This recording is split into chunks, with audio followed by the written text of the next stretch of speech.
我不是在去非遗展的路上出车祸了吗？这身体也不是我的。宿主你好，检测到你因车祸身亡，现已穿越至平行时空。穿越？原主沈神星年，22岁，圈内著名红花瓶，因情商低、演技差，倒贴炒作，正面临全网封杀。停，我头疼，你直接说重点。这是一个非遗文化即将消失的世界，你目前的身份全网黑的花瓶女星。绯红女星，非遗消亡。只要非遗影响力达到1000万，你就能彻底接管这具身体，获得第2次生命。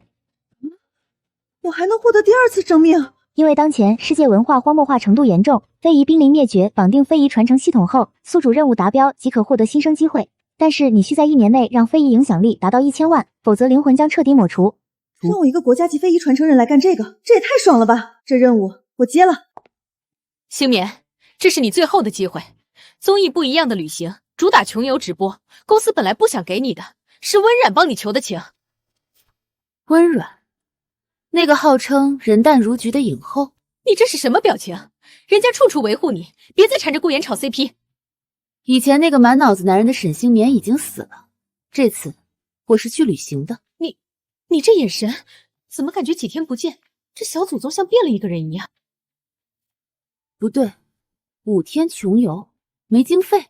对，自谋生路，你记得收敛点脾气，别再乱说话了。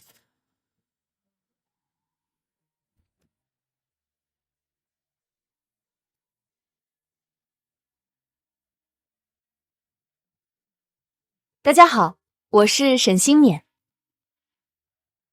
离我远点。星棉，你能来太好了。山里苦，你要是受不了，我的旅费分你一半。温姐，路费是要靠自己赚的，分给我就违规了。你想让我第1天就被退赛吗？我不是这个意思。所有人上交现金，每人仅发200元启动资金，必须在明晚前到达山顶仙人石打卡，违者淘汰。大娘，这刀借我使使，晚点还你，我付双倍租刀钱。沈老师，温冉姐他们都去镇上找灵宫了，咱们进山打猎吗？可保护动物不能吃啊。谁说我要打猎？这颗正好。啊！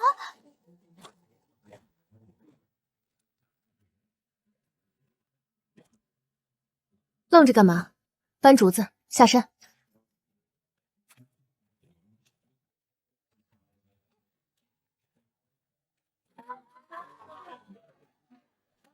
星棉还没回来吗？她一个女孩子在山里多危险。顾妍，要不你去接接她？他想作妖就让他去，博关注而已。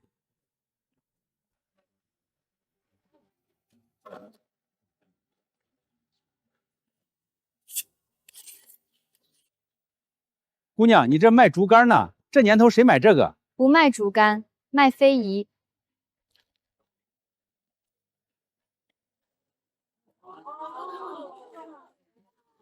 哇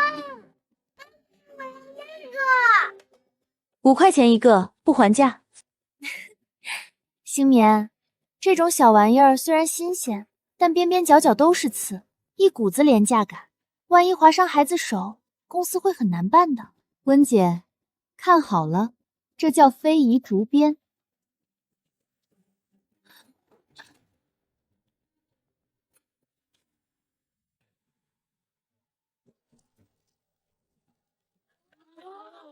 沈老师，咱们赚了，已经1000多了，路费房费全够了。我的目标可不是赚路费，是让这些东西被大家记住。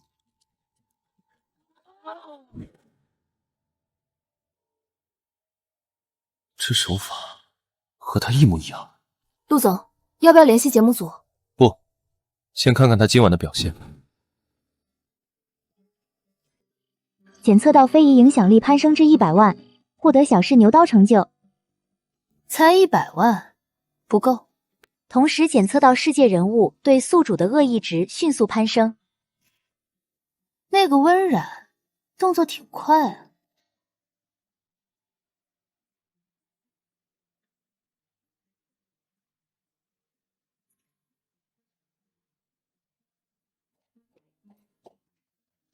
沈星棉，你疯了！你敢在直播里顶撞温冉？现在全网都在刷你代工欺诈，热搜都爆了。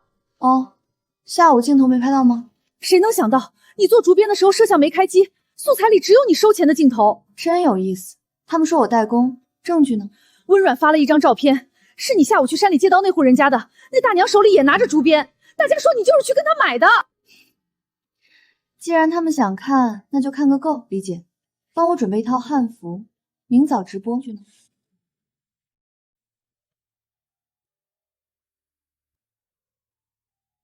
竹编讲究的是虚实相生，密丝越细，编出来的东西才越有灵气。沈老师，你这手简直比加了特效还快！你看这些小朋友眼睛都直了。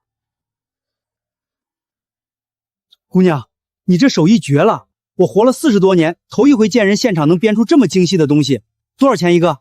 竹蜻蜓5块，花篮30，非遗不贵，贵在匠心。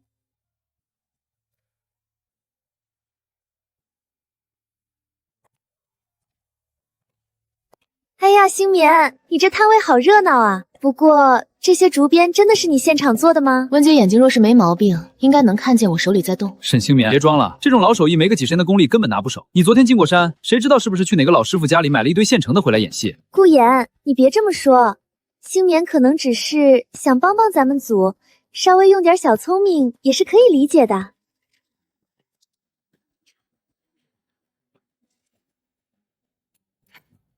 温姐既然觉得是代工，那不如咱们当场比划比划。比划什么？我可不会这种上不得台面的粗活。不用你会，既然你说我买现成的，那我现在当着直播间500观众的面编一个你没见过的。若我做成了，你当众给我道歉；若我做不成，我退出节目。大家看好了，接下来我要做的是由于工序复杂，几乎绝技的清神瓷胎竹编。温姐，睁大眼睛，别漏了一个动作。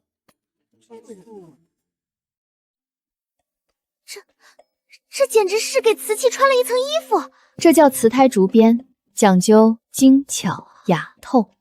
温姐，你觉得我能在哪儿买到这种还没出厂的定制款？绝了！这姑娘是真的有真本事，大家快抢啊！这东西拿回去就是传家宝。丁检测到非遗影响力攀升，目前已突破350万。温姐，看来你的道歉可以先欠着。我们要出发去仙人石了。夏曦，收钱，打车去最好的酒店。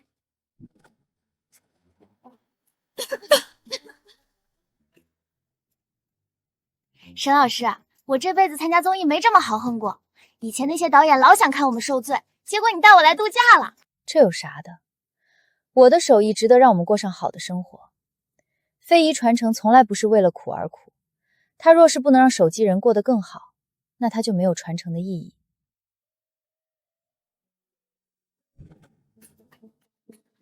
去查查沈星明进山找的那老妇人，把他手里那堆半成品拍下来，坐实他在录。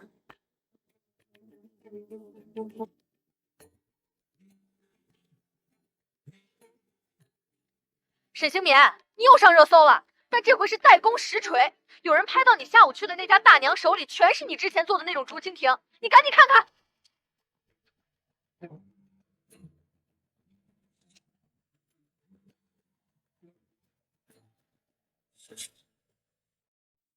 星棉，大家都是同事，你若是真缺钱，我们可以帮你。但这大娘已经承认了，你那天下午确实给了她钱。事实胜于雄辩。沈星冕，你给非遗抹黑，不配待在这个节目。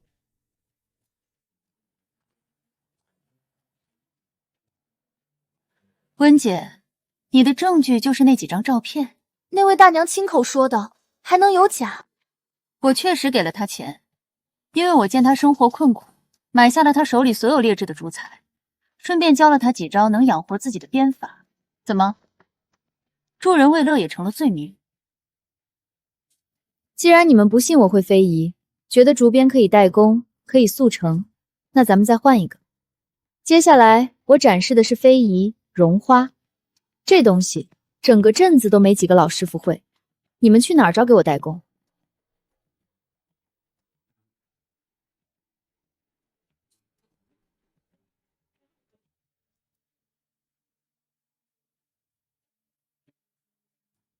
温姐，这朵花送你，戴好了，看看它能不能遮住你那颗坏透了的心。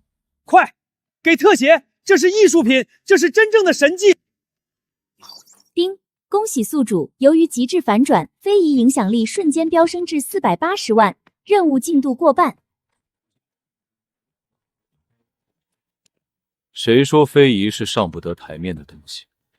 沈小姐的手艺，星河集团看中了。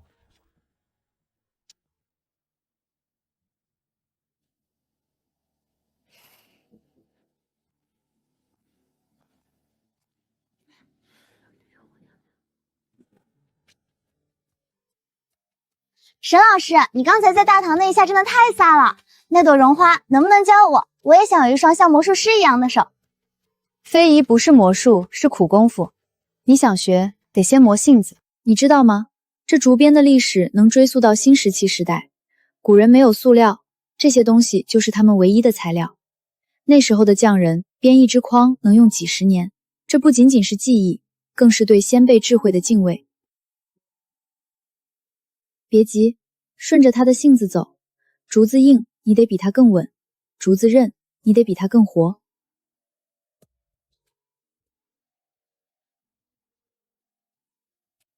叮！检测到宿主正在进行非遗教学，触发传灯人 buff， 影响力持续攀升。陆总已经查过了，沈星棉以前确实没展现过这种天赋，大学也没考上，这手艺像是凭空冒出来的。凭空冒出来？不，这种刻在骨子里的匠人气质，伪装不出来的。通知导演组，这一季的赞助费翻倍。另外，我要单独见沈星棉一面。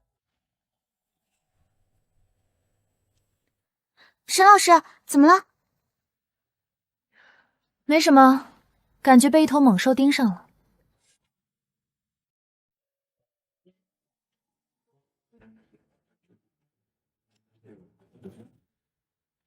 事情办得如何？陆总，明晚的鱼骨同行发布会邀请函已经发到了沈小姐经纪人手里，不过温软那边也在争取。凭什么？他一个花瓶，凭什么能让陆承泽亲自关注？别提了，我刚才看到赞助合同了，星河集团指名道姓要给沈星丸追加个人镜头，咱们现在就是他的背景板。宿主，任务进度已达 65%， 目前世界重要人物陆承泽对你的好感度正在异常变动。好感度？我不需要那种东西。如果可以，我想要他手里的资源。友情提示：陆承泽掌握着全国最大的非遗产业链，拿下他，你的千万目标指日可待。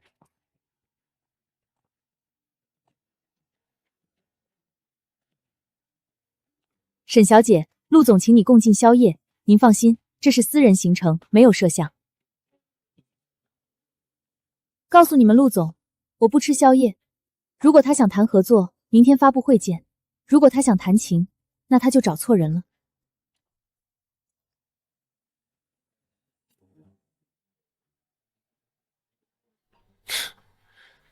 有意思，从来没见过脾气这么硬的花瓶。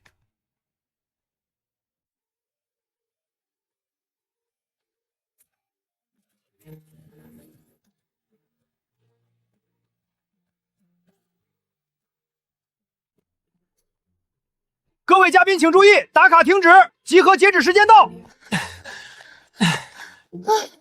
到了，我们到了。抱歉，温软小姐，由于你们在路上为了赚钱耽误了太久，比其他组晚了整整3小时，所以将会获得神秘惩罚。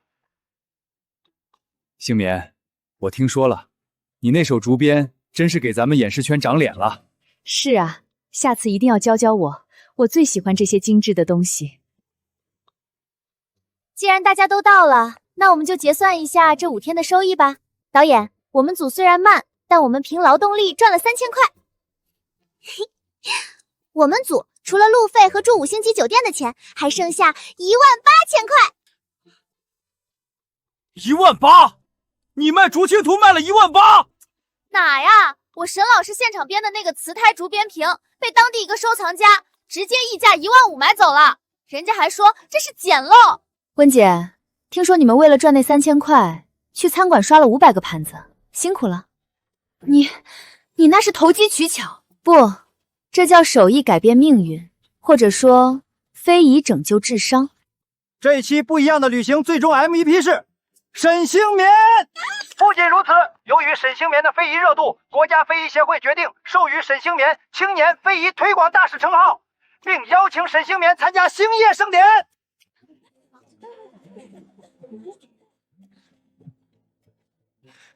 喂，星夜盛典的那件礼服动手脚了吗？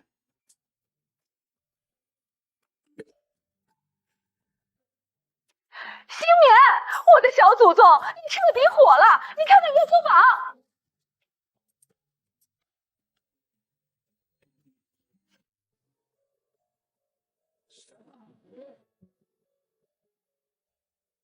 星面啊，以前是公司没眼光，以后你的资源随便挑，你说了算。S 级项目随便挑。资源，我想要与股同行的唯一女主位。没问题，陆总那边已经点头了。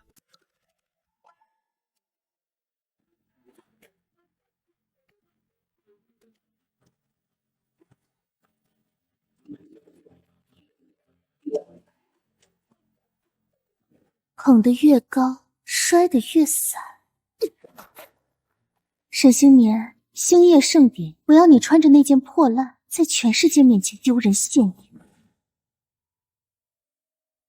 丁，第一阶段任务圆满完成，当前非遗影响力520万。警告：检测到未来48小时内有巨大恶意，请宿主注意防范。星棉疯了，真的全疯了！你看看这些邀约，洗发水广告、高奢珠宝推广，甚至还有2部大 IP 的剧本指名道姓要你去试镜女二。你现在的身价比参加不一样的旅行前翻了整整3倍。李姐，别急，先坐下来喝口水。我能不急吗？趁着现在全网都在讨论你的竹编，咱们得赶紧把热度变现。你以前不是最喜欢钱吗？签了这几个，你的违约金都能赔清了。这种剧本拍出来，除了消耗我好不容易攒下的口碑，没有任何意义。李姐，全推了吧？推了？沈星棉，你脑子坏了？这可是几个亿的生意。我有分寸，我想让非遗重新传承下去，就不能让自己变成一个娱乐圈的快消品。我的人气，我的时间，要拿来做更有意义的事。会不会时间自会证明？大家好，我是青年非遗推广大师沈星棉。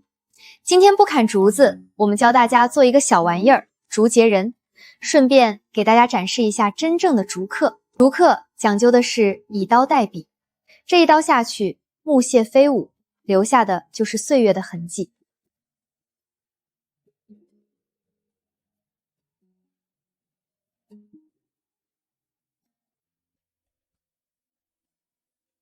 虽然是大牌劫楼了我们的高定，但我好不容易联系了一家独立设计师品牌，那件大红色的礼服绝对适合你，保准让你惊艳全场。沈老师，时间差不多了，咱们换衣服吧。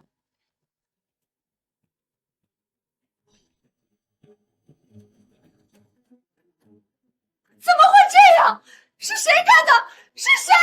是谁要让沈老师在今晚彻底出丑啊？还有2个小时就要入场了，现在去哪里接衣服？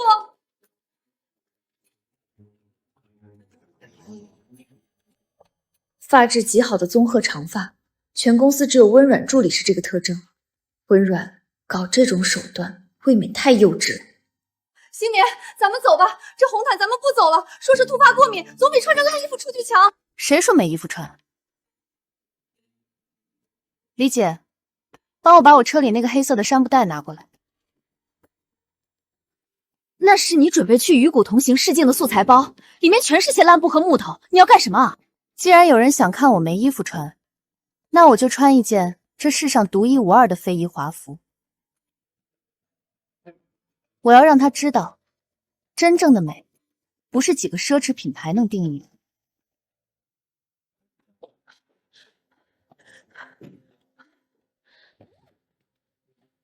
别哭了，拿针线盒过来。既然你要惊艳，那我们就玩一次大的。这能行吗？这就是普通的土布啊！蓝印花布又称药斑布，以草木为引，刻板定影，那是沉淀在泥土里的色彩。云锦讲究寸锦寸金，这块坯膏我要用它来压住蓝色的尘，针脚要细，不能伤了缎面。帮我磨这个螺钿，我要在发簪上嵌出一朵海棠。沈老师，你连这种手艺都会？小时候学的，忘记跟公司说了。非遗这东西入骨了就忘不掉。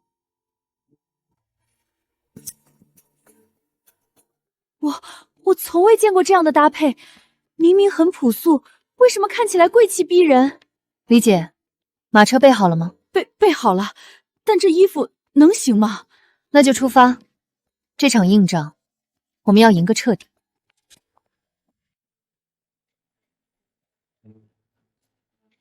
快看，那是谁？居然坐马车出来，想活想疯了吧？肯定是那沈新棉又在搞什么幺蛾子。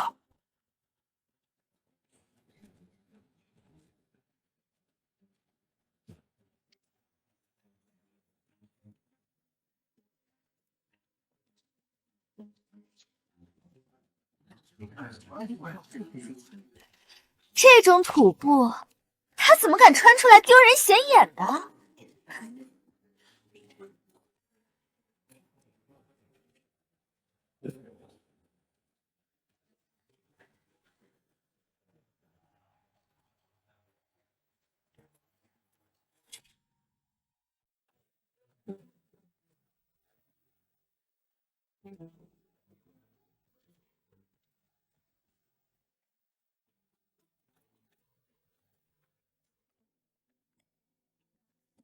感谢大家的喜欢，礼服是我自己做的，不枉费我做了那么久。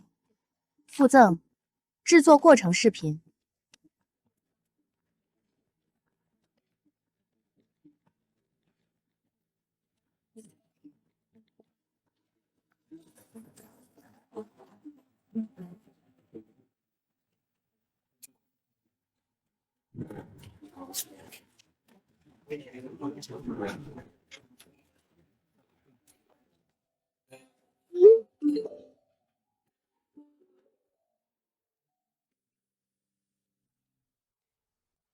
星棉，你真要加入这个连空调都舍不得开的冷衙门？你现在可是红毯顶流，来这儿除了一身灰，对事业没一点帮助啊！有了协会的认证，我才能在非遗圈拥有真正的话语权。非遗需要流量，我需要靠山。既然决定要传承非遗，推广非遗，就得先掌握话语权。李姐，我已经认真考虑过了。沈小姐，网上的热闹我们看了，你已经有了青年非遗传承大侠的名头，但那大部分是剪辑和粉丝滤镜的功劳。我们协会的注册会员可都是老手艺人，绝不收摆拍的花瓶。我们这行看的是真功夫。你想考哪一项？绒花，扬州绒花。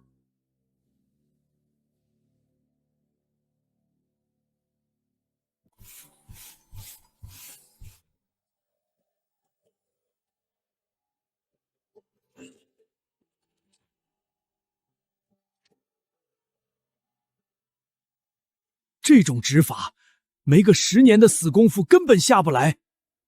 主任，接下来是最后一关修剪，您要看这朵花怎么开吗？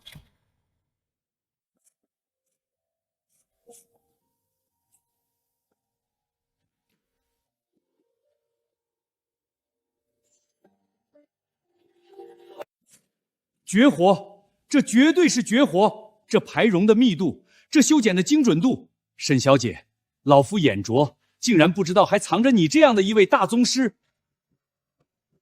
现在的年轻人，谁还愿意枯坐在冷板凳上练这种枯燥的活儿？沈小姐，老朽为刚才的傲慢向你道歉。这是我们协会最高级别的特训证书，沈小姐，从今天起，你是非遗协会的官方代言人，不仅是名义上的宣传大使，更是实至名归的传承者。我们要和你一起，让这些东西活过来。不仅要活过来，还要火遍全球。主任，这只是开始。既然我做了这个代言人，我就会让协会那间堆满非遗手作的滞销仓库，在1个月内全部清空。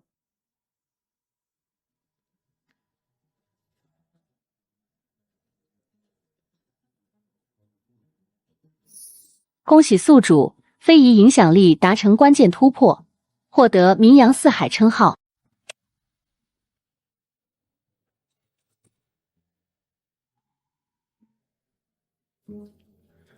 沈小姐，有空吗？我们谈笔生意。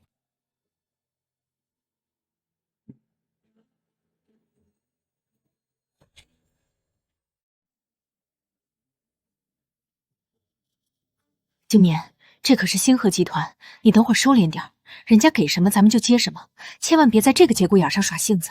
理解，在资本面前退让只会让他觉得你廉价。你在外面等我。沈小姐，你的红毯秀救了协会的口碑，也向我证明了非遗在当下的商业潜力。这份合约不仅是 S 级，更是我从业以来给出的最高合作价。陆总，这合约是雇佣合同，对吗？行业内所有人都是这个合同。星河捧你，你为星河赚钱，很公平。我今天来，不是为了签一份卖身契。沈小姐，这合约的代言费加分成已经是天价了，你还想要什么？我要星河集团5%的股份，作为这次与股同行项目的资源置换。股份？沈小姐，你知道星河5%的股权意味着什么？那是足以左右行业风尚的决策权。你只是一个艺人，这要求简直是荒谬。不只是艺人，我是非遗协会最高等级的认证会员，是目前全唯一能带活非遗流量的活 IP， 更是未来与股同行的核心灵魂。陆总，想要一个听话的赚钱机器很容易，但想要一个能帮你吞下整个非遗文化市场的合伙人，这5%的敲门砖，你可以好好考虑一下。沈星眠，你很有野心。你知道，上一个敢跟我开这种条件的人，现在已经破产了。那是因为他没有我这种不可替代性。陆总，你大费周章宣传非遗，是因为你小时候欠了一份命，对吗？既然要还恩，就得大张旗鼓的还。5%的股份，好，只要你能在1年内让非遗产值翻10倍，我签。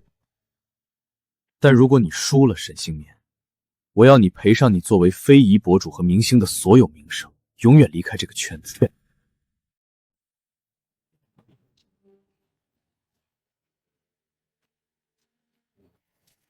5%的股份，怎么可能？他到底给陆承泽灌了什么迷魂汤？恐怕不是迷魂汤，是实打实的本事。你看台上的沈星灭，她现在的气场根本不像个女明星。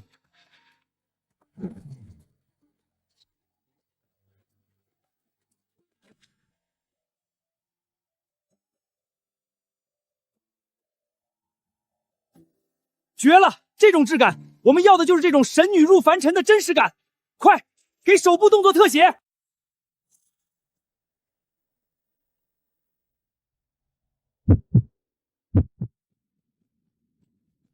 股份合同已经生效了，沈小姐，从现在起，你我的利益已经彻底绑定。陆总放心，我从不白拿别人的东西。既然拿了这5%，我会让星河的股价再上一个台阶。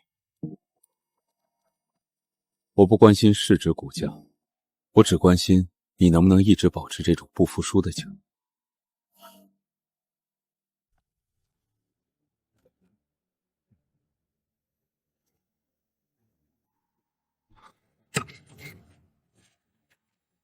陆总，你这举动可让我们的合作变得复杂了。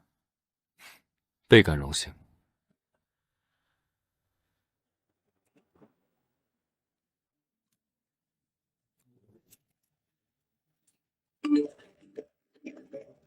哇，他手很活哇，咱们肯定是故意的，这种姿势摆拍痕迹也太重了。很查，星棉出大事了！你和陆总的绯闻直接报了热搜第一，现在全网都在传你们隐婚，甚至还有说你带球上位的。李姐，那只是意外，联系陆总的公关团队，撤掉吧。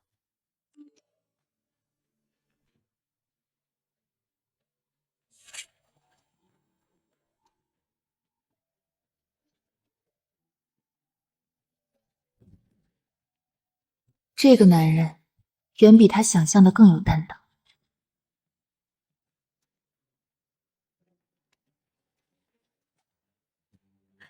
凭什么？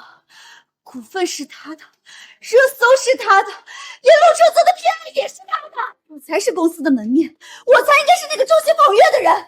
软软，消消气儿。沈星棉现在是星河的股东，咱们不能硬碰硬。听说他接下来要拍一个非遗纪录片《与股同行》，这是星河的重点项目。他想立文化神女的人设，我也能力，给我去联系导演，我要加入这个项目，哪怕是去做配角，我也要分这一杯羹。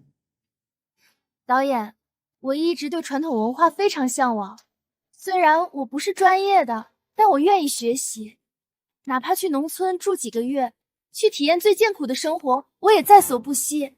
文小姐，这可是纪录片，不是综艺，非常辛苦的。我明白，我只是想为非遗出一份力，钱不钱的不重要，哪怕零片酬出演，我也愿意。星棉，他这明显是来蹭热度的，肯定没安好心，咱们直接拒了他。不，既然他想立勤奋人设，那就让他来。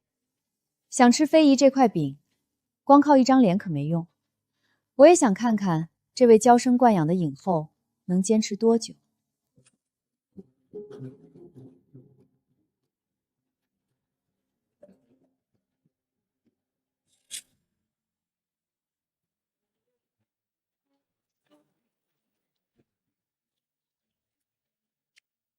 这里的空气真好，虽然条件简陋，但能感受到浓浓的艺术气息。姑娘，做职员第一步是炸，你先把这竹子削平，不能有一丝毛刺，否则风筝飞不高，还会割破手。这怎么这么脏啊？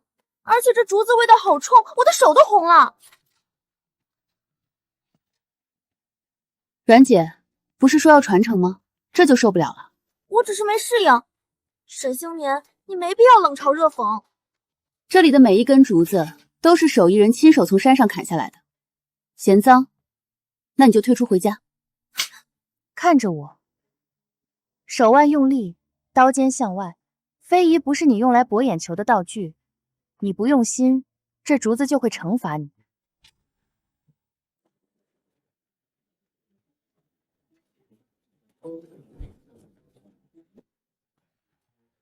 沈星棉，你是不是有病？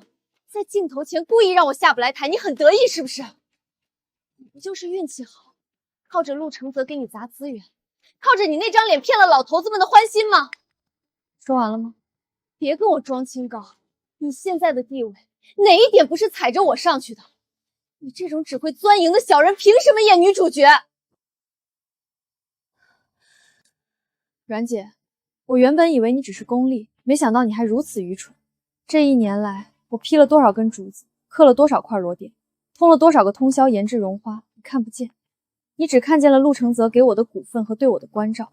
你的假面戴太久，已经忘了演员的本分，是给观众呈现好的作品。你一个曾经的双料影后，今天在拍摄现场连拿刀都不愿意，这样的你真让我失望。我猜这一天拍出来的东西连你自己都嫌弃，观众凭什么看？你有空给我使绊子，不如好好想想怎么提升自己。3年过去了，你一部代表作都没有，自己不慌吗？用得着你在这假惺惺？我奉劝你收回那些上不得台面的小心思，回归作品本质，否则就算陆承泽给你10个 S 级项目，你也红不过3个月。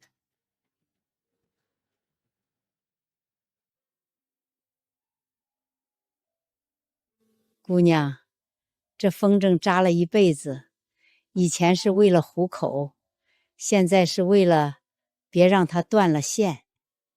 我走了，这沙燕儿就再没人会做了。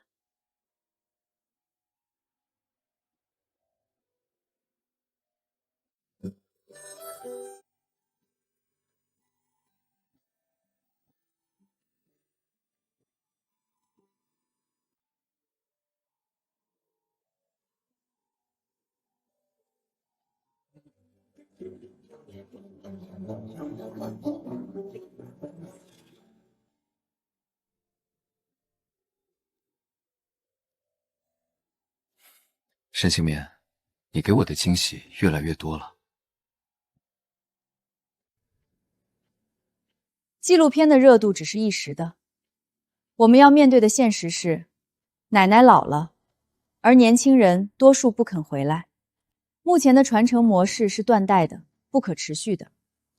陆总，各位董事，我提议由星河集团出资，联合非遗协会，建立全国第一所非遗传承职业学校。沈小姐，这可是重资产投入，回报周期太长了，这不符合商业逻辑。商业逻辑看的是现在，传承逻辑看的是未来。我们只有从根本上解决人才断层，才能让非遗真正火起来，传下去。如果星河不投，那我个人出资。这个计划我批准了。沈星棉，你来做这个校董会主席。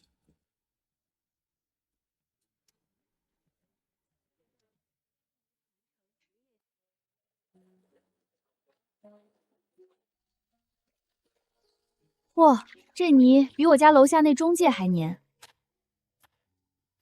看了你上次红毯的造型，觉得这个或许比珠宝更配你。这是青神竹编做的牡丹，这种细如毫毛的编织，现在的机器根本做不出来。陆总，你从哪位大师手里买的？不是买的，是我自己做的。你……很多人以为我是含着金汤匙出生的陆家继承人，其实我8岁以前是个流浪的孤儿。我快饿死的时候，是一个做竹编的老手艺人收养了我。他很穷，住的是漏风的土屋，吃的是野菜，但他把攒下的每一分钱都用来养我。我这一手活儿是他一边骂我笨，一边手把手打出来的。好笑吧？如果陆家没有找回我，我现在大概就是个编框的。不好笑，谁小时候没苦过？你现在能站在金字塔顶，说明你自己有能力，又不是偷的抢的。陆承泽，谢谢你告诉我这些。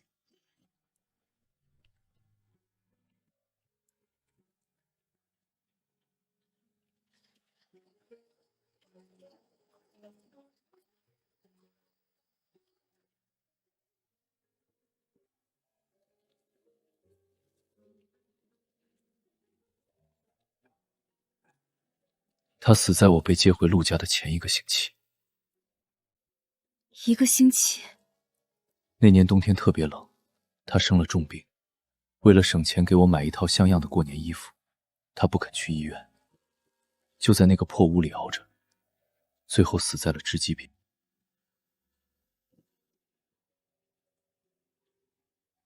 奶奶，您养大的这个人挺好的。陆承泽，他不仅救了你的命，他还留给了你这个世界上最宝贵的东西，一颗懂得尊重手艺、懂得感恩的心。学校建起来后，我想把他的名字刻在校史墙的第1位。他不是无名日，好手艺的传承者应该被记住。沈星棉，遇到你，我才觉得当年的那些苦没白熬。那我们一起走下去，让非遗不再有遗憾。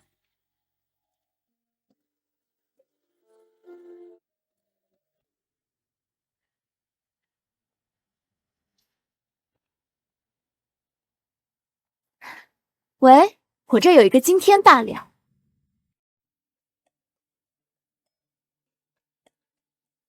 沈老师，这是业内顶级编剧团队为您量身定制的剧本，它不仅仅是一个故事，它是一次对非遗史的致敬。这个女主角非你莫属。这种角色，咱们得找个听话的新人来带。不，女2号，我想推荐一个人，温冉。这个角色，只有她能演好。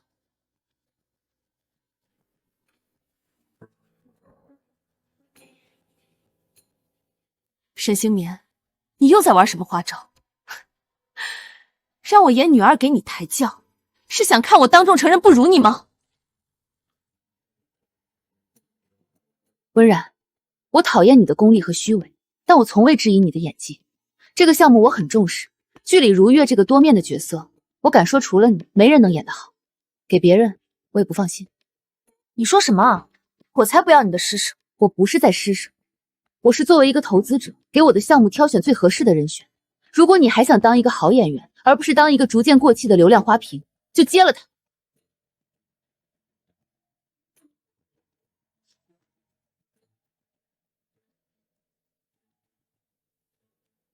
沈星眠，你知不知道你这样会让我觉得自己以前活得像个笑话？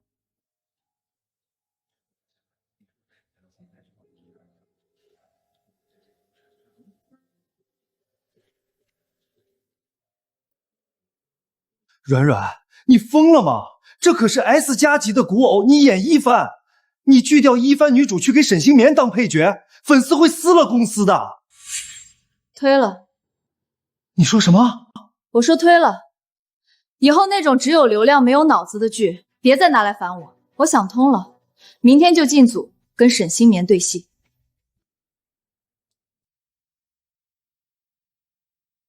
这一段，如月发现自己做的绒花没有灵魂，它应该是一种近乎毁灭的愤怒，而不是单纯的哭。我明白，那种愤怒里应该带着对老师的嫉妒，还有对自己天赋不足的恨。沈星绵，谢谢你。以前我总觉得资源要争要抢，现在才发现，一个人真正的底气是自己给的。阮姐，欢迎回来，做一个好演员。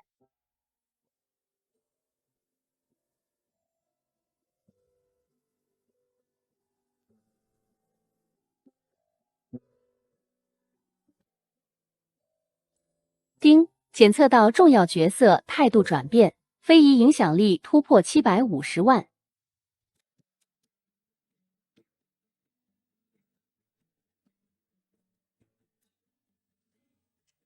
哎呦，这大明星怎么一点架子都没有，还帮我搬木头呢？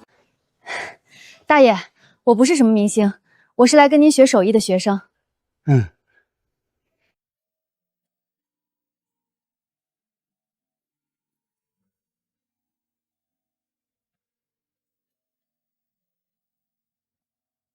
沈星绵，我以前老觉得你进山是作秀，现在我信了，你是真的想拉这些手艺人一把。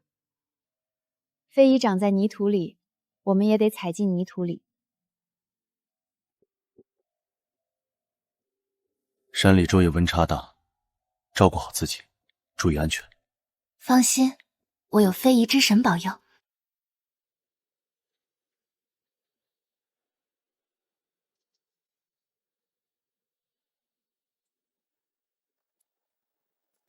恭喜宿主，由于深度扎根基层，获得当地手艺人集体认可，非遗影响力悄然突破800万潼关。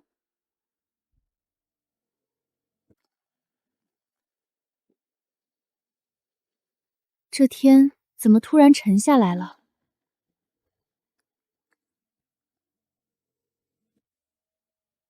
保持这个姿态，沈星绵的眼神再温柔一点。温软从后面走过来，我们要一种传承的宁静感。预备，开始。沈姐姐，地在抖。怎么回事？对焦对不上了。不好，是地震！快跑，往平地跑！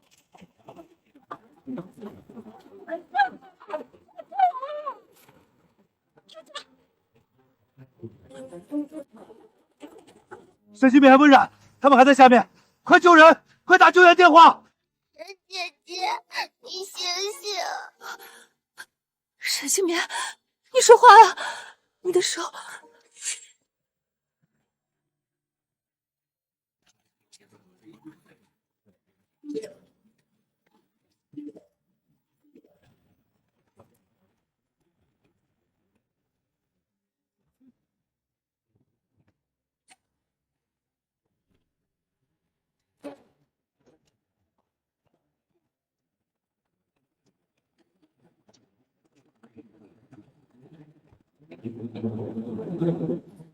沈星绵，你在哪儿？我们是不是死定了？别哭，省点体力。我们在一个石板组成的三角区域，暂时塌不了。你的手，沈星绵，你的手在流血，好多血！打住，听我说，救援队很快就会来的。温然，你现在是这儿唯一能动的人，把小宝抱过去，别把孩子压坏了。为什么？你明明可以自己跑的。你知不知道你是靠手吃饭的？你还要做非遗，你还要拿奖，你疯了吗？大概是本能吧。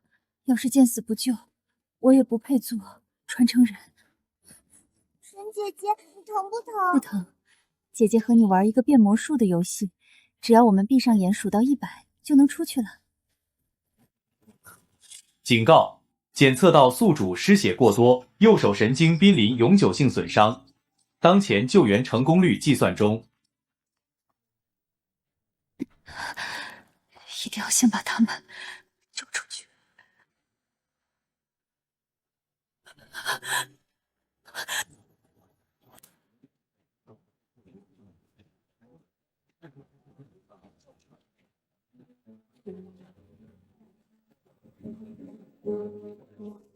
陆总，不能再挖了，现在还有余震，这块石板随时会2次坍塌，专业设备马上就到，你冷静点，滚开！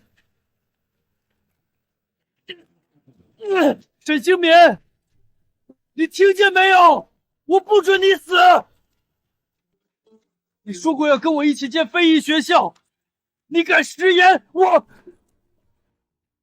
陆总，他在喊你，沈星民，你听见了吗？对不起，沈星民，对不起，我真该死！我以前为什么要针对你？你明明救了我这么多次，我还嫉妒你。如果你能活下来，你要我做什么都行，求你了，别死！陆总，快跑！山体又要塌了！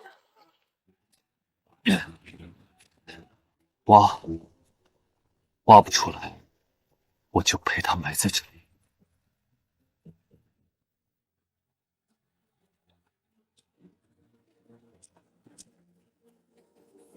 找到了，我摸到他了。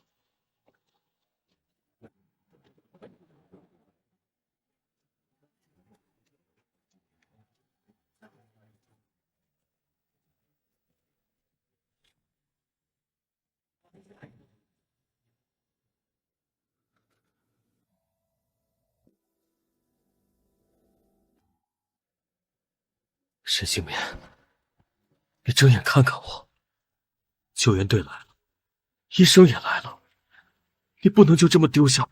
警告：检测到宿主因失血性休克进入深度昏迷，生命体征正快速流失。我的手，我是不是再也拿不起刻刀了？检测到全网因保研地震及沈星棉救人事件发巨大情感共鸣，非遗影响力突破1000万目标。隐藏前线解锁，非遗神技坏死组织修复功能开启。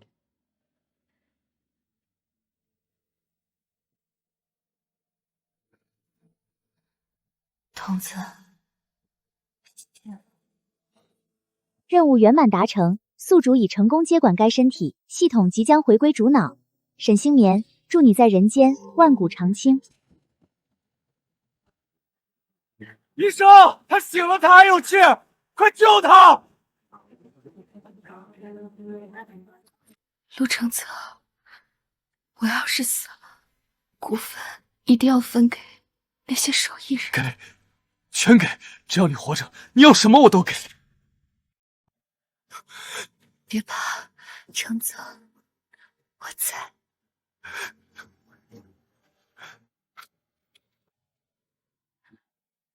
沈星棉，我以前总想让你消失，可刚才看你为了救我被埋下去，对不起，真的对不起。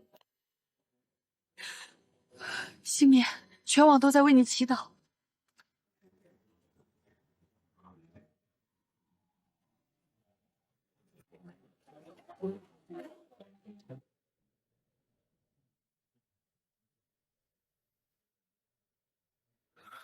星棉，你这辈子别想再离开我的视线一步。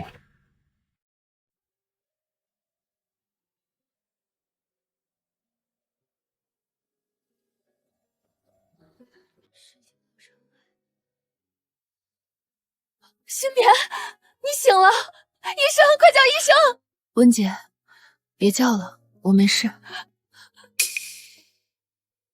温姐，你干什么？快起来！星棉，你别动，你让我跪着，否则我这辈子都过意不去。我真该死！以前我因为嫉妒你刚进公司1年就拿走我的资源，我故意在铺推波助澜，让大家嘲讽，甚至盛典那件礼服虽然不是我亲手剪的，但是我让助理……我不是原主，没有资格替原主原谅他。但是觉得他一直对我搞些不痛不痒的小刀动作很烦。在废墟里你护着我的时候，我想起这些事，觉得自己烂透了。你不计前嫌救了我的命，我却只想跟你争那些虚名。星棉，我对不起你。温姐，我那时候说不需要你的承认，是因为我不想活在别人的评价里。但我看得出来，你其实很敬业，人也不坏，你只是太怕被取代了。真的？别乱想了，就让之前的事情埋在过去。现在的我们已经重获新生了，起来吧，我还需要你这个影后帮我宣传非遗呢。只要你不嫌弃，以后你就是我亲妹妹，谁敢再欺负你，我第一个跟他拼命。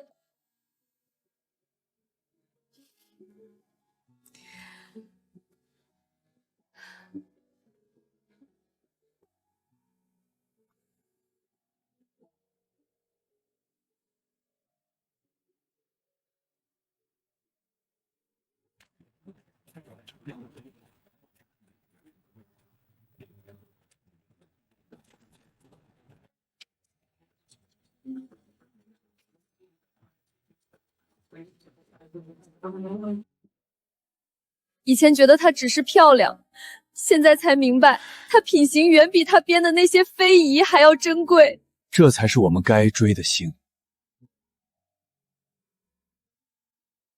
星棉，你看到了吗？你不再是那个需要防备恶意的花瓶了，你现在是千万人的信仰。童子，谢谢你，给了我第二段人生。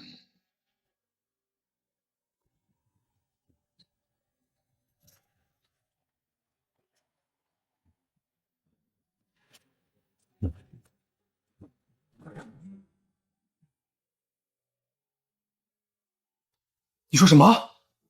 非遗协会联名申请，要把沈星棉的名字写进教科书。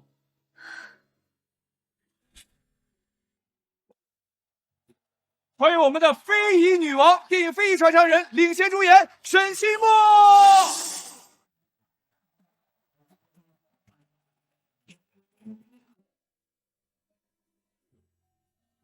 看了3遍了，还是想哭。沈星棉不仅救了人，他还把我们的传统文化拍出了大片的质感。加场，凌晨3点也给我加场。目前的上座率是100%，连第一排都卖光了。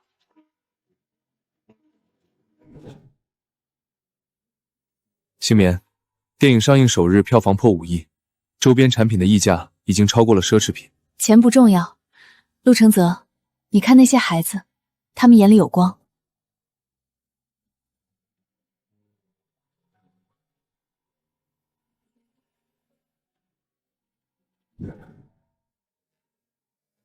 感谢沈星棉，让我找到了真正的自己。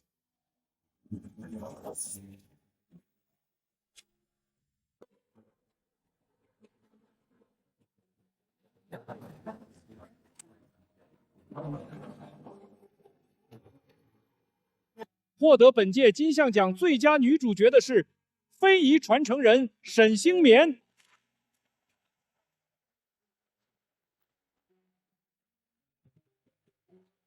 站在这里，我最想感谢的是那些在时间航流中默默守着文化火种的人。曾经有人问我非遗是什么，我想说，非遗不是博物馆里的展品，它是老祖宗留给我们的宝藏，是我们在这个快节奏世界里唯一能慢下来与灵魂对话的出口。这份奖项属于每一位热爱非遗的传承者，属于每一位坚守初心的手艺人。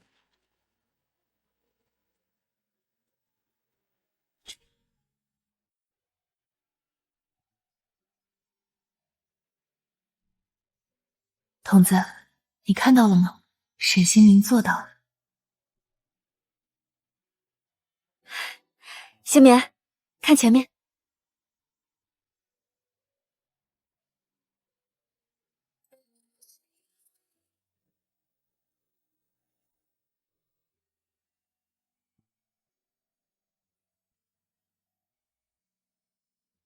沈星棉，我曾以为我这辈子只能一个人孤独终老，直到遇见了你。你是千万人的非遗女神，但能不能只做我一个人的沈星棉？余生，我想陪你见每一所学校，守每一门手艺。你愿意嫁给我吗？我愿意，